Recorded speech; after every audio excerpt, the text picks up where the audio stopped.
Hello everyone, welcome to Eternal Basics. Today we're looking at the Sands of Time deck, and we're going to talk about something that we've actually secretly been talking about all along, and that is the concept of value. So, if you play any type of card game, you've probably heard the word value tossed around a lot. And the basic idea behind value is what you're getting out of all of these trades, all of this advantage that you're trying to build, what it is that each card individually does for you, and how much value that card can add to your deck. Generally, when we talk about value, we talk about it in two terms. First off, we talk about board advantage, which was what we looked at last time around. And secondly, we talk about card advantage, or something that I might in this case refer to as your supply. And the reason why I want to refer to it that way is because the idea behind this supply advantage is that if you have a lot of cards that have very, very high value, even if they're not terribly efficient, and they just do a lot for you, they take a lot to remove, they basically are just very, very difficult for your opponent to get rid of, then what's eventually going to happen in a long-term game is if you don't die first, your opponent's going to run out of cards, and if you are still playing cards that are hard to get rid of, then you're going to have more cards than your opponent. This also goes for cards like Temple Scribe, which draws a card every time it's played, therefore it replaces itself in the deck. And it goes for cards that remove a card from your opponent's hand or remove a card from your opponent's board. So a good example here in yellow is actually kind of an interesting one, Praxis Displacer. This card puts a unit into its owner's hand, which isn't all that big a deal, but the important thing about this card, aside from the tempo advantage that it's purporting to provide, is that it also allows you to take any weapons that are put on a unit, and when that unit is put back into the player's hand, the weapons fall off and go into the void. So you can get some advantage in terms of cards and supply by basically tossing those units back. So that's the second idea of value, and that's something we're going to talk about more when it comes to blue decks. But for the most part, we want to look at both ideas, and also we want to look at basically how we compare our cards. Now, when we are playing with these cards, we want the most value for the best mana, or for the best power.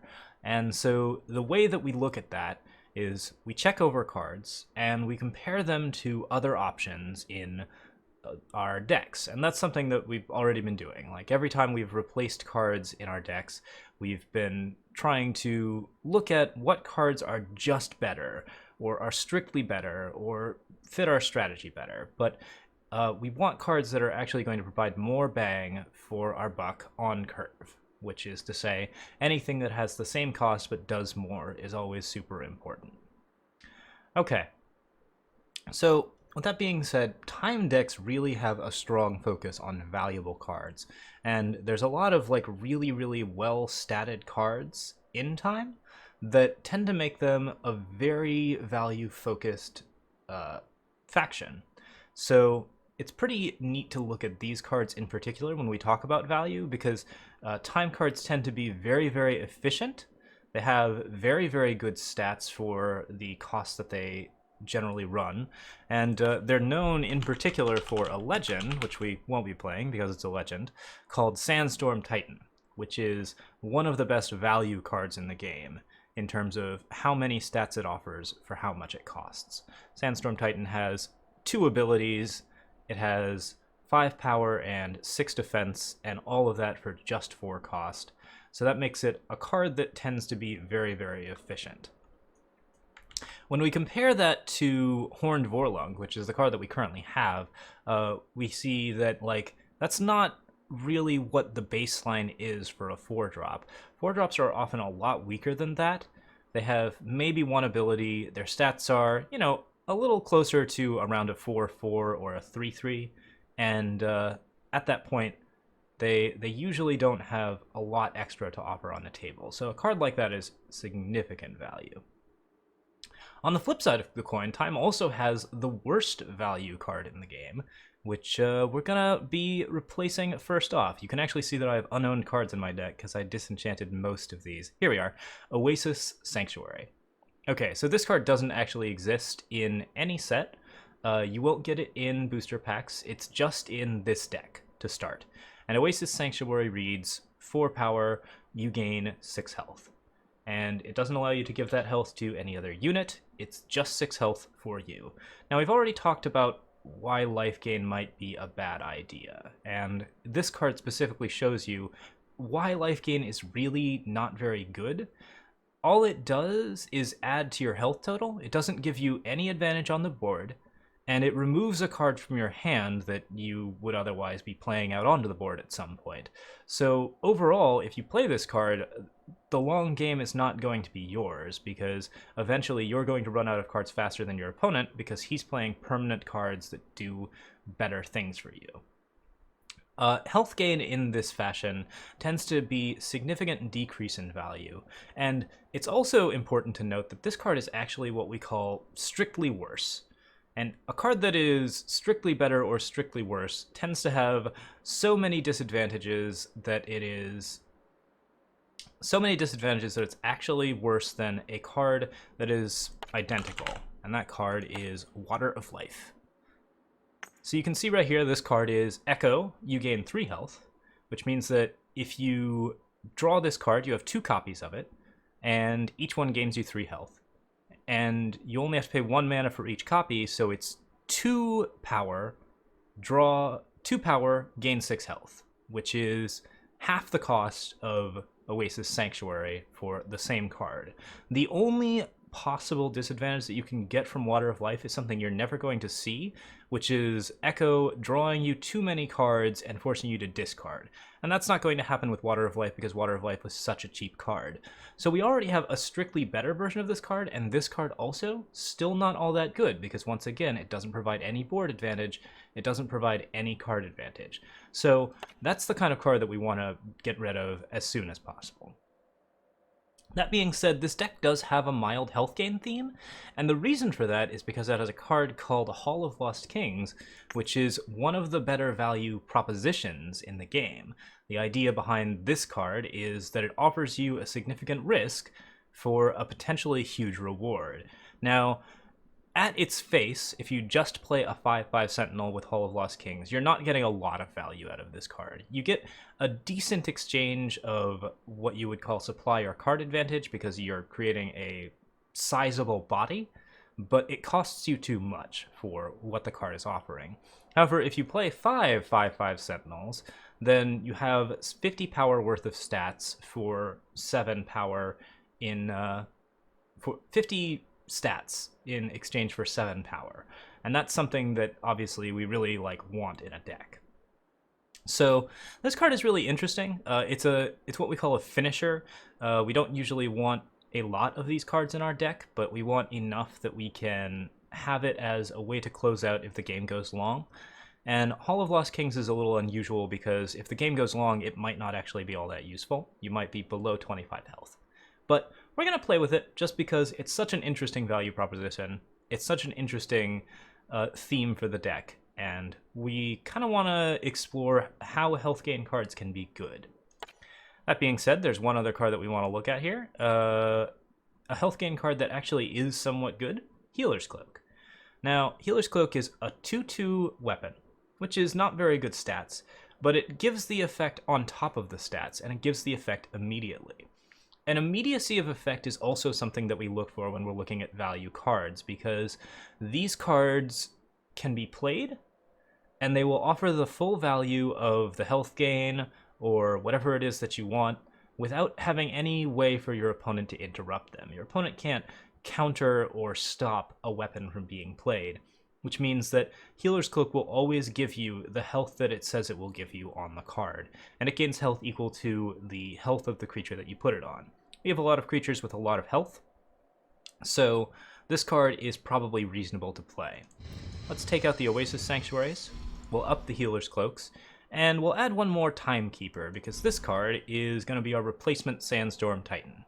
It offers actually more stats than Sandstorm Titan overall, but it's usually around a 4/4 when we play it. it can be very, very big. The main weakness to it is that, of course, it's vulnerable to silence. And if you silence it, then it becomes a 0/0 and it dies, which is not really the kind of thing that you want. You don't want creatures that are fragile to certain types of removal. But this one will do just fine. It's pretty rare that you're going to see a silence unless you're playing against green or time, or justice or time. And even then, there are ways that you can bait out those silences before you play Timekeeper, and that'll help you out to create a deck that's actually quite strong in terms of statistics. Okay, so now we're continuing to look at cards based on whether or not they have good statistics in comparison to other cards, and what kind of advantage they offer. We have Silence here, which is 1 silence a unit. This is a card that, once again, doesn't do a terrible lot to increase your board advantage. It mildly reduces a creature's ability to attack you, and it can actually solve some problems, but not all of the problems that you usually want to solve with Silence. Not everyone's going to be running Timekeepers. We want to give something that's going to get us a bit more of a board advantage, and I have a pretty simple solution in a common. And that is Predatory Instinct. Now, Predatory Instinct gives a unit killer, which allows it to attack into another creature. If we're playing larger units, then we can use this as a removal spell that's almost unconditional. We can get rid of almost anything that we want to by just killing it with another unit. And if it's a bigger unit, then we don't lose any board advantage at all from this removal. That's pretty relevant and important, so we're going to go ahead and stick that in there. All right, what else have we got? We have Refresh. Refresh is a little bit weak as a fast spell. Obviously, as a health gain option, it's not very good. It's better than the previous one that we had, but the main problem that we have with this is that we don't really want to use it to gain health most of the time, for the same reason that we don't want to play Oasis Sanctuary. And even though it's much cheaper, it's not particularly strong. You can still make decent use of this card because it can give a unit +4 health, and giving a unit +4 health is actually quite a bit stronger. But we don't have a lot of ways to play around this with our current deck, so we're going to take that out. And in its place, let's offer something that gives you very specific value, Ancient Lore. This card allows you to draw 2 cards, and I'm not sure why. Is there one already in there? There must be. Okay, there is already. So Ancient Lore draws you 2 cards and also gives those cards a +1/+1 bonus if they're units. So that's a significant size advantage, and it's also a significant card advantage. And as far as card advantage goes, any card that draws you 2 cards is going to be a way to increase the supply of your deck without actually having to interact with your opponent at all. So these kinds of cards are very, very strong for overall value. And what we're seeing here is we're seeing a lot more stuff in the 4 to 5 to 6 range, and that's actually pretty common. This is what we call a mid-range deck. Mid-range decks usually focus on high-value cards in the middle of the curve, the 3s, the 4s, the 5s, and the 6s, and occasionally the 3s. And the way that works is that generally aims to just sort of survive for the first 2 or 3 turns, and then outvalue your opponent by playing the more efficient creatures every single time. It doesn't matter how much advantage your opponent has gained, you're just going to be playing such good creatures that your trades are always going to be good, and you're always going to be doing just exactly what you want to do. And basically we just keep playing those out until eventually we have board advantage from all of the significant trades that we've been playing. And that's sort of the mid-range style. Okay. So, we've gotten rid of Silence. What else do we want to get rid of? We also have a card here, and this is probably the weakest of the trades. I think we've already gotten rid of everything else that we really need to. Time decks are pretty well stacked for value overall. So we have Towering Terrazon here. Towering Terrazon is a 6/5 for 5, and that's a fairly efficient pick. This is something that I would pick up in draft. I think it's a pretty strong card overall. It's not as strong as a lot of the cards on the ladder right now, but if you are picking it up, it's not the worst card in the world to play, and you can certainly keep them in your deck for quite some time. But we have something else that we're going to try, and that is Twinbrood Sauropod.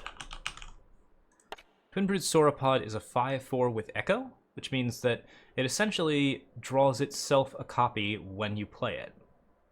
Now, this is a unique take on card advantage and value for Eternal, because what this card is offering you is 2 cards for the price of 2, but it's basically offering you a free draw in addition to the card itself. The stats are just a little bit weaker than Towering Terrazon. It's still big enough to trade with most creatures, and also big enough to do enough damage to put your opponent on a scary clock. And that's pretty important, right? But in addition, we're going to be drawing 8 of these creatures instead of just 4. That means that we have a higher supply of mid-range creatures than our opponent is likely going to, and we'll be able to play more of these cards against other players. That's really good for us, so I think we're going to swap these cards out. Now, the one card that I would also look at replacing here is Horned Vorlunk. This card is okay value for its abilities. The reason that we're going to keep it is because it has what you might call a meta counter. There's a lot of Vanquish running around right now. Vanquish is a card that kills a creature with 4 power or more. And we don't actually have all that many 4-drops in time that are super efficient in comparison to Horned Vorlunk. The only option that I can think of is, no, Copper Conduit is a rare. If we're just looking at uncommons and commons, there's not really all that many other cards that we'd want to play. We could play more Ancient Lores, but that's not going to allow us to develop our board very well. We have some solid rares, but once again, we're just trying to play with uncommons and commons, make a very cheap, simple deck that anyone can play. So, Xenan Guardian is the only other card that I might pick here. And indeed, I might swap 1 or 2 of them in, but I think that Horned Vorlunk's general resistance to the card Torch, the extra health that it has, and the Overwhelm ability that it has are going to fit a little bit better in a deck that's running as many Healer's Cloaks as we're running. So we're probably going to keep a hold of Horned Vorlunk. But overall, this deck actually has a lot of good cards in it. We have cards like Talir Who Sees Beyond, which can offer a lot of additional board advantage and value if it can stick on the board. We have Ancient Terrazon, which is a very hard card for your opponent to kill. We have Predatory Carnosaur, which is a perfect value proposition.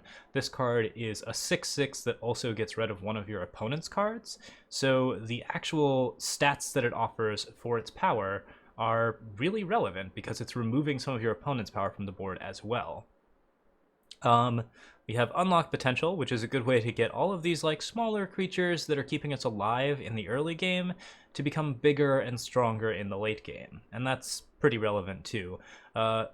We also have seen an Obelisk, which is a card I like much more than Unlock Potential. It gives you +1/+1, it's harder to remove, so it just continues to persist, makes all of your creatures bigger, and then it gives you +2/+2 when you have 8 or more maximum power. This is a card that I recommend crafting as many as you can if you're starting out in time. Alright, that's a pretty good look at the deck. We have Scorpion Wasp for good trades. We have Displacers we've already talked about. Reliquary Raider offers really, really good card advantage and is also a decently sized creature. There's a lot of good stuff going on here. So let's take this deck out and give it a spin.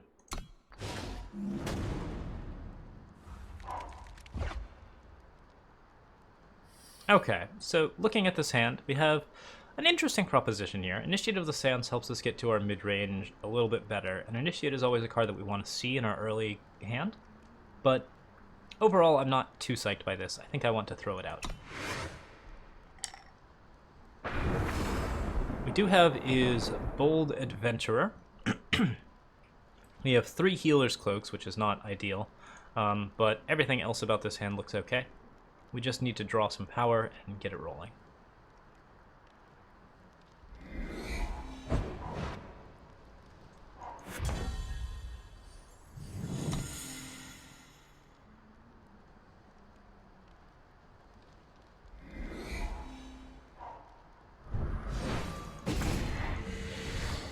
Okay, my opponent is playing Vara's Favor. This card is considered the most valuable of the favors, just because the 1 damage that it offers can often remove a threat that is much larger than it, in addition to getting you the Shadow Sigil from your deck. So a card like that offers a lot of extra it gets you health, it gets you a little bit of damage, and it gets you a Shadow Sigil, all for just 2 power. That's pretty useful stuff for something that you're already trying to do, which is draw more power from your deck. We'll play down Bold Adventurer. Bold Adventurer is a 2/3 for 2. This is a pretty efficient creature at 2. Most 2-cost cards have only 2/2 in stats. And while they have some sort of relevant ability, Bold Adventurer is usually the best trader in the game. Felm Bloodcaster, another very strong card in terms of stats for cost. The influence requirement on this makes it a little bit more difficult to play. We can't really do much here. I could unlock potential to make myself a 3/4, but it doesn't seem like a very good value proposition, especially since purple cards tend to have a lot of what we call hard removal. So purple is more likely to get rid of a card that has something that already on top of it. Alright. We're not drawing any power here, but we can still make a big creature. Let's go ahead and put a Healer's Cloak on this guy. That gets us a decent amount of health, and unfortunately we still can't attack into that Felm Bloodcaster, but that's okay. We're as excited to get to the mid-game as this deck is.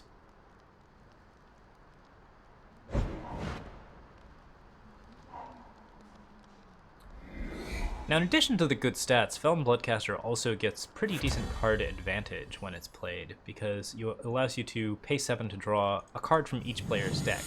That's 2 cards for no additional cost, or, well, no additional cards played, rather. And that's a decent deal. Alright, so we drew a power here. We know we're going to be getting Carnosaur, but I don't think we need a 7/7 Carnosaur, so let's go ahead and just unlock potential here. That will get us an additional 4 in stats, and it also allows us to attack into that Felm Bloodcaster. Looks like my opponent doesn't have the removal spell he's looking for, so pretty happy about that. We'll see what he plays next. This is a champion deck. Last time around, when we were playing our aggro deck, we played a Party Hour deck, and this is a very similar idea, but Witching Party has since been nerfed, so as a result, we're not seeing Witching Party inside the deck. We're just seeing Champion and a lot of creatures that are good at stalling the board. I think I'm going to attack here first because my opponent probably has a removal spell in hand. So let's go ahead and swing in.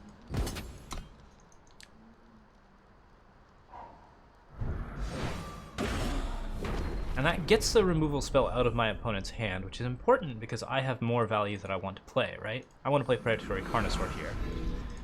Now we hope that my opponent doesn't have an Annihilate. He doesn't, so that's good. And see, we've just generated not only 6/6 in stats, we've also removed another 7 stats off the board, as well as gotten rid of my opponent's ability to pay 7 to draw those cards off his deck. So that's a lot of value for just 6 power. Okay, what are we doing here, wise guy? The disadvantage to playing only for value is that the value equation ignores the part of the game that we talked about in the first of these videos, which is the aggression part. We expect to win just on the value of our trades and on the value of our cards, but if our opponent has some sort of really neat combo, if our opponent has a very aggressive deck, those are both ways that we could really just lose out on the game. Alright, now we have some very good cards here. We get to attack for 6, so that's a really good proposition. The Suffocate here got him some extra value on account of the fact that he killed my Temple Scribe, so he got rid of 4 stats for just 1 cost. But I did get the card draw and the health off of Temple Scribe, so I'm still not too bothered by that. Let's play out Timekeeper. Timekeeper can't be silenced here, so Timekeeper is just an amazingly stat-efficient card. He's 12 stats for 4 cost. That's even better than this Carnosaur right now. That's a pretty good deal for us. Okay. Right now, we're pretty happy with the state of the board. We can almost kill our opponent. And I'm very tempted to. I think he's got another removal spell in hand, so I should probably just attack in here because I don't want to put a Healer's Cloak on something that's just going to get killed. Let's go ahead and swing.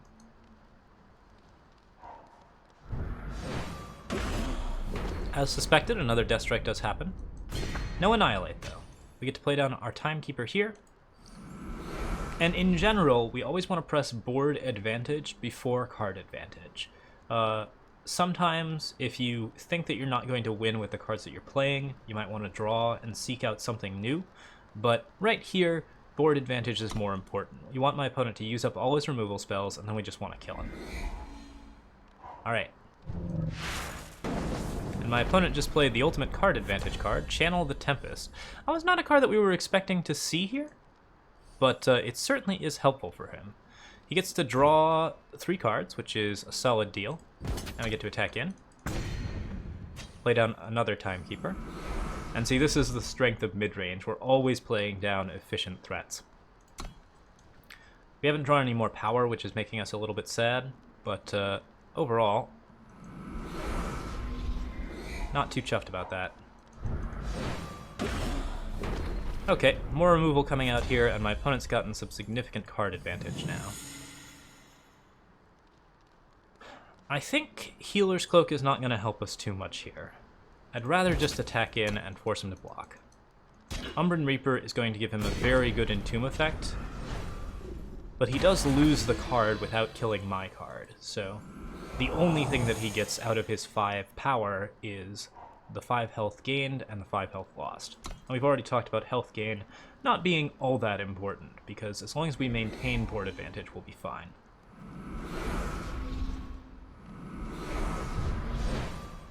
We now have 2 impending dooms on the field. That's potentially very scary. The thing I'm really worried about is Annihilate.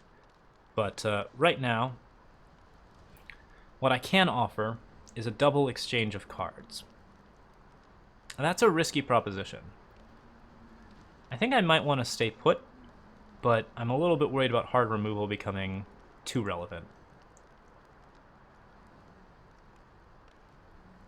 So if I double Healer's Cloak here, I get a 10-10, and that trades with both the 5/5s, which is probably what he's going to want.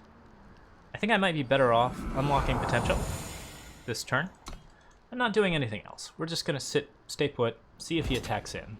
He is going to attack in. Okay. So now our Healer's Cloak is going to offer us a lot more in terms of usefulness.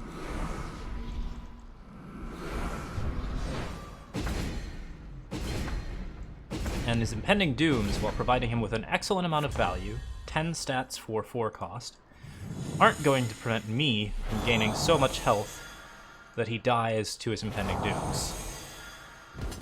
So we attack in here. What a neat game. This is a very unusual deal. So he's going to take just the single block because a double block doesn't do him any good. But now he needs to kill me or kill all of his impending dooms before the impending dooms kill him. And it looks like he can't do that, so that's the end of the game. There are 2 major things that I want to take away from this, and the first is that there are a wide variety of resources in Eternal. Not only are you building a base of power, you're also trying to build up your own health, you're trying to decrease your opponent's health. You're trying to play more cards than your opponent out onto the board, and you're trying to play better cards than your opponent out onto the board. And on top of all of that, you're still trying to draw enough cards that you have a good hand position and can make a lot of extra choices. And that's going to be the subject of our next video in particular. So all of these things are resources that we want to be building on, and as such, we should always evaluate cards and make sure that they're providing us with advantages in those resources, that they're providing us with ways to basically do more with every card that we play. So look at your cards and make sure that they have value to you and to your deck's strategy. And I think that's the other thing that's fairly important here. What is your strategy, and what resources are best going to help you accomplish that goal? That's the point where your value calculation should tilt, and you should decide whether or not a card is going to be most beneficial to you based on what it is. So a mid-range deck has a very simple value calculation. What it wants to do is it wants to build cards with good stats, and it wants to put them on the board so it has the best board position. That's all mid-range does. It really, really likes doing it, and if it has a little bit of health gain in there somewhere, that helps out as well. It rounds it out a little bit. But based on that kind of strategy, like, that's what we're doing with mid-range. With other decks, we have different ideas of what value is. Like, our green deck thinks that value is the kind of bonuses that you get from attacking a lot with war cries. Our red deck thinks that value is basically only what the opponent's health is. So what is it that's most important to your deck? Build on that. Pick the cards that are best for that tool. But don't forget to round it out a little bit, because otherwise you are going to have some problems later on. I think that's it for today. Thank you so much for watching. Please feel free to like and subscribe, and if you would like, let me know how I did in the comments. And cheers. I am out. Have a good one.